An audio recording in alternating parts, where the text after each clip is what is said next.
اپنی ذات کو پہچان لینا ہی علامہ اقبال کا وہ فلسفہ خود شناسی ہے جسے انہوں نے فلسفہ خودی کا نام دیا ہے۔ حقیقت یہ ہے کہ علامہ اقبال کی تمام تر شاعری خواہ فارسی میں ہو یا اردو میں ہمیں محبت اور امن کا پیغام دیتی ہے۔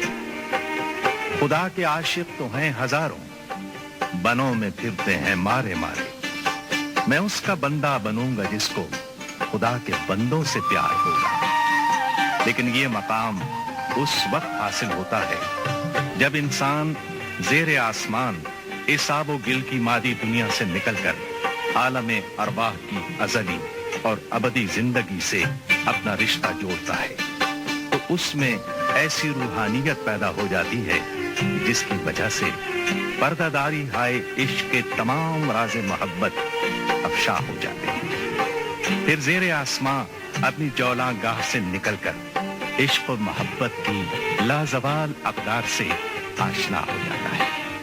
نقطۂ نوری کے نام او خودیست، زیر خاک ما شرار زندگیست، از محبت می شود پاینده تر، زنده تر، سوزنده تر، تابنده تر۔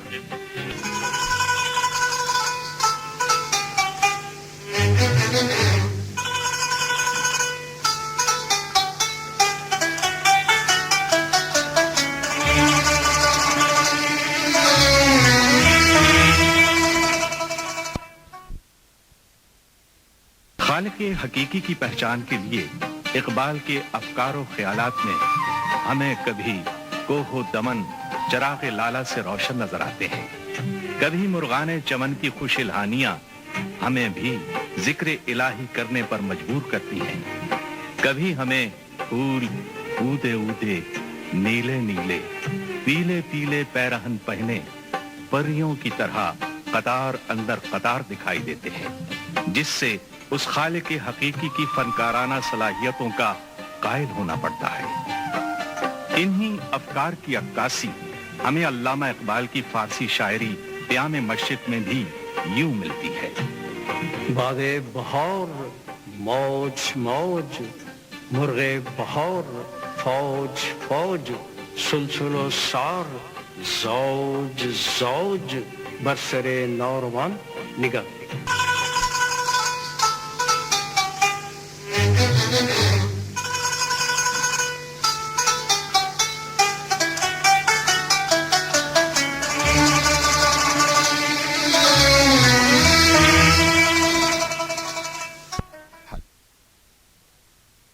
کبھی علامہ اقبال خودی کی شوخی و تندی میں اور کبھی حکومت عشق کی وضاحت کرتے ہوئے فرماتے ہیں، آخر کیا وجہ ہے کہ اس آب و گل کی مادی دنیا میں حکومت عشق قائم نہ ہو سکی؟ پھر خود ہی اس کا جواب بھی دیتے ہیں، اس لیے کہ محبت زمانہ ساز نہیں ہے۔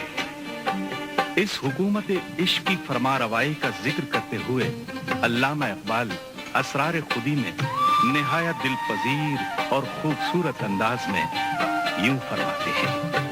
هست معشوقی نهان اندر دلت، هست معشوقی نهان اندر دلت، چشم اگر داری بیا بنمایمت، چشم اگر داری بیا بنمایمت، عاشقان او ز خوبان خوبتر، عاشقان او ز خوبان خوبتر، خوشتر و زیباتر و محبوبتر۔